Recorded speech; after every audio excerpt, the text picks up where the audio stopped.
L'Institut d'astrophysique de Paris travaille à encourager la confiance du public dans la science, fait des conférences, fait des statistiques pour conserver la confiance du public dans la science. Comme au sein d'un vulgaire think tank politique, les chercheurs français cherchent à ce que les Français leur fassent confiance.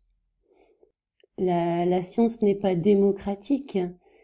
Les mêmes qui défendent que Galilée a eu raison contre tous, aujourd'hui défendent que c'est la majorité qui crée la vérité scientifique. Et on nous présente souvent comme un argument de confiance le fait qu'ils sont nombreux, que la majorité des scientifiques disent qu'il y a un consensus, que la communauté scientifique dit, sachant que quand on dit la communauté scientifique, c'est comme la communauté internationale. C'est un groupe de personnes défendant les mêmes intérêts. Ce qui nous montre bien que la confiance est au cœur du dispositif de communication et de propagande, bien sûr. Dans cette conférence de l'Institut d'astrophysique de Paris, parue en octobre 2022, on nous cite un sondage qui a été effectué parmi des lecteurs d'une revue scientifique, tout de même, et qui parle de la confiance qu'on accorde à l'autorité, aux autorités. Alors sans surprise, les lecteurs de revues scientifiques accordent en premier lieu leur confiance aux scientifiques.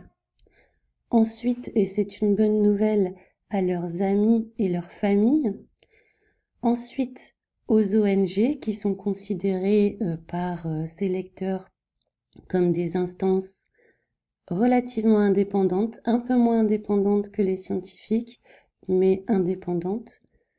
Ensuite, on a les groupes de citoyens, les journalistes, les entreprises, les hommes politiques, et enfin, en dernier lieu, les autorités religieuses. Les personnes qui accordent le plus de confiance aux autorités scientifiques accordent le moins de confiance aux autorités religieuses, même derrière les politiques et les journalistes. Quelle est votre confiance dans la doctrine scientifique concernant ces sujets?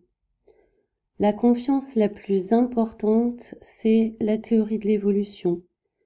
On dirait que c'est quelque chose d'intouchable. Dans cette liste, on ne parle pas de la cosmologie. Les sujets qui reçoivent une grande confiance, c'est l'évolution, les énergies renouvelables et l'origine de l'univers, sachant que la science actuelle est incapable d'expliquer l'origine de l'univers. Je vous parlerai peut-être plus tard d'une conférence de David Elbaz à l'Institut d'astronomie, je sais plus lequel, mais à chaque fois je vais chercher dans le top du top, hein.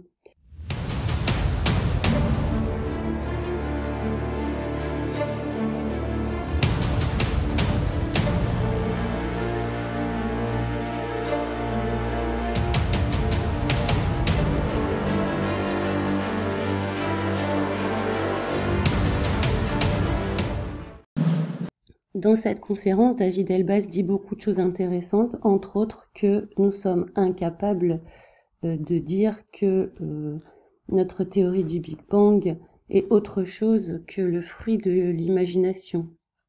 Croire qu'on est capable de décrire l'origine de l'univers, comment c'est possible en fait? Comment on explique cette théorie du Big Bang? Sur quoi se fonde-t-elle?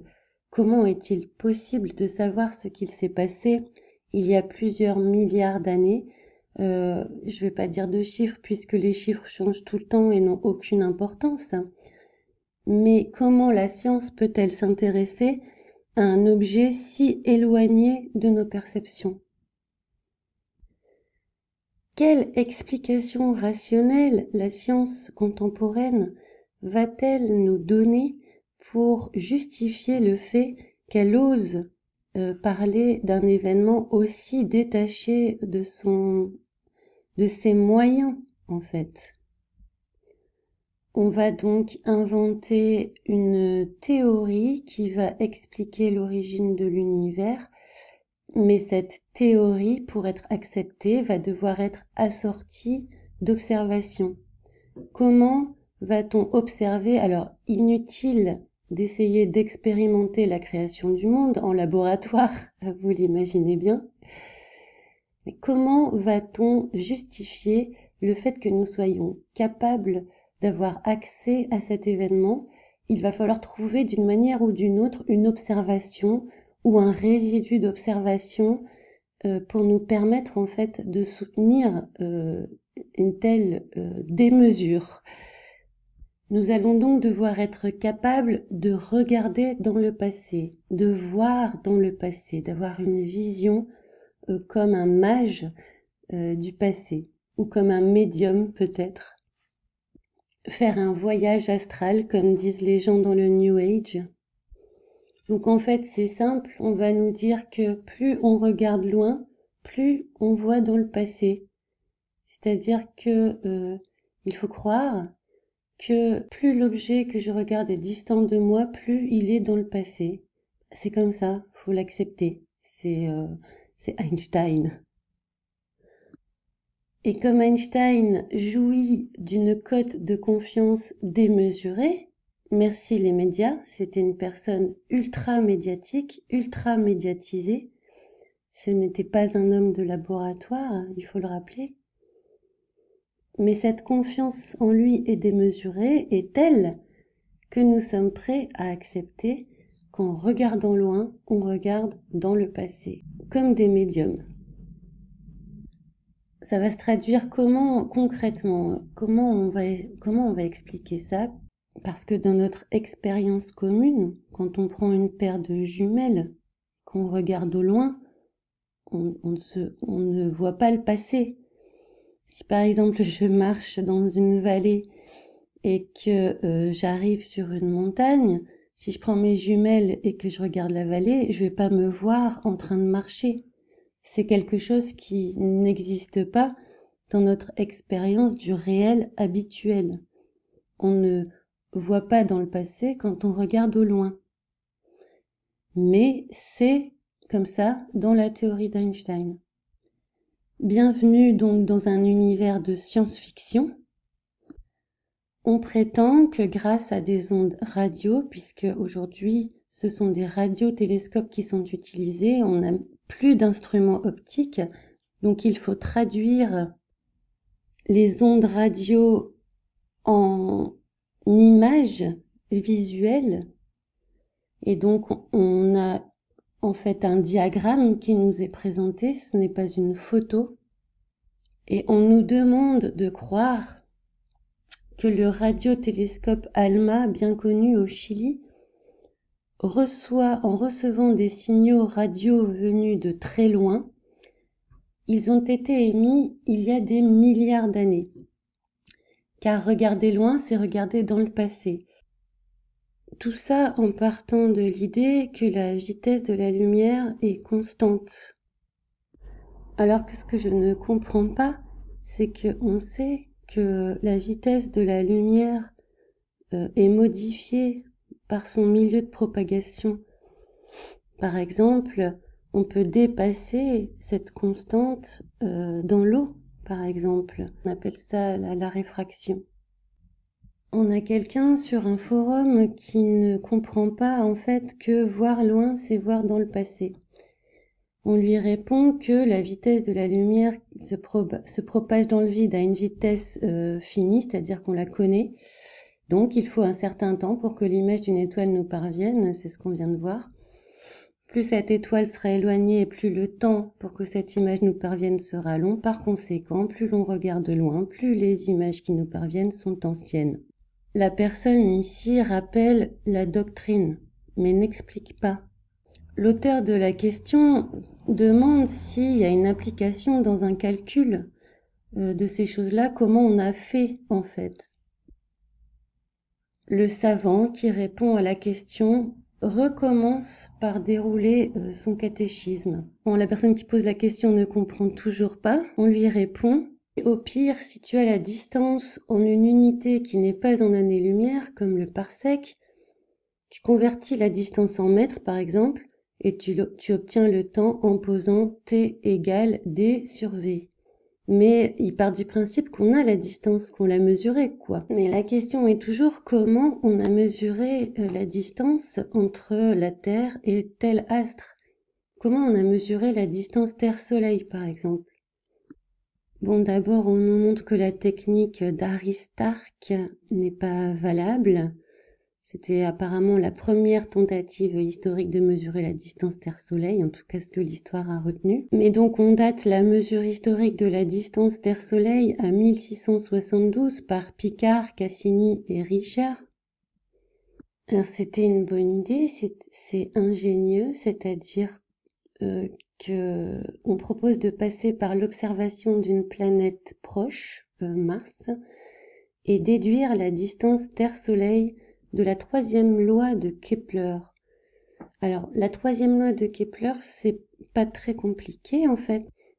En fait, l'idée, c'est que la masse d'un astre définit sa trajectoire par rapport à un autre astre.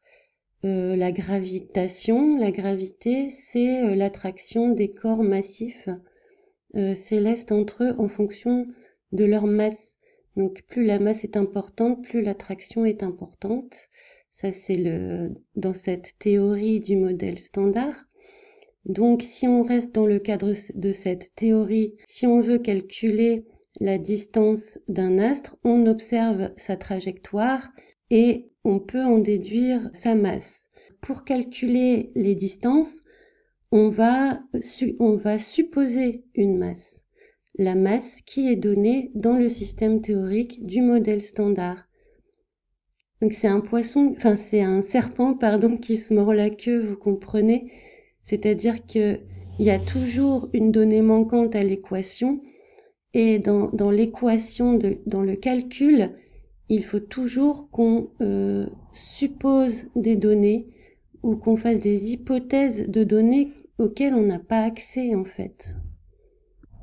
Donc quand Picard, Cassini et Richter ont calculé en 1672 la distance de la Terre et du Soleil grâce à la loi de Kepler, ils sont restés dans le cadre de ce qui était le modèle standard de cette époque et ont pu proposer un calcul, mais en ayant des présupposés à ce calcul.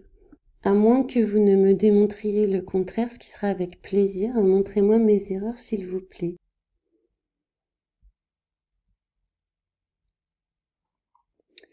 Ah, ça s'arrête là en fait. Je pensais qu'il y aurait bien d'autres expériences de mesure de cette distance dans l'histoire. Je suis étonnée que ça s'arrête là. Bon, c'est un peu court, je vais continuer à chercher une histoire du calcul de la distance Terre-Soleil. Bon, il y a Edmund Halley qui fait à peu près la même expérience que Picard. Ptolémée parlait de 1200 rayons terrestres pour cette distance et de 3500 rayons terrestres pour Kepler. Plus récemment, on a un ordre de grandeur de 16 500 rayons terrestres par les astronomes actuels. Donc cette distance ne fait qu'augmenter avec le temps. Le 3 mars 2020, il a été décidé que la distance Terre-Soleil, c'est-à-dire l'unité astronomique, était définitivement établie. Elle a été officiellement gravée dans le marbre par l'Union astronomique internationale. Donc voilà, c'est terminé, on arrête les recherches. 2020, en l'an de grâce 2020, la science a décidé de s'arrêter. Il nous est dit que c'est une valeur conventionnelle pourtant, donc c'est-à-dire que c'est arbitraire si on veut. Mais on a figé cette arbitrarité, ce qui est bien utile pour pouvoir faire de nouveaux calculs et échafauder de nouvelles théories. Salut, à bientôt.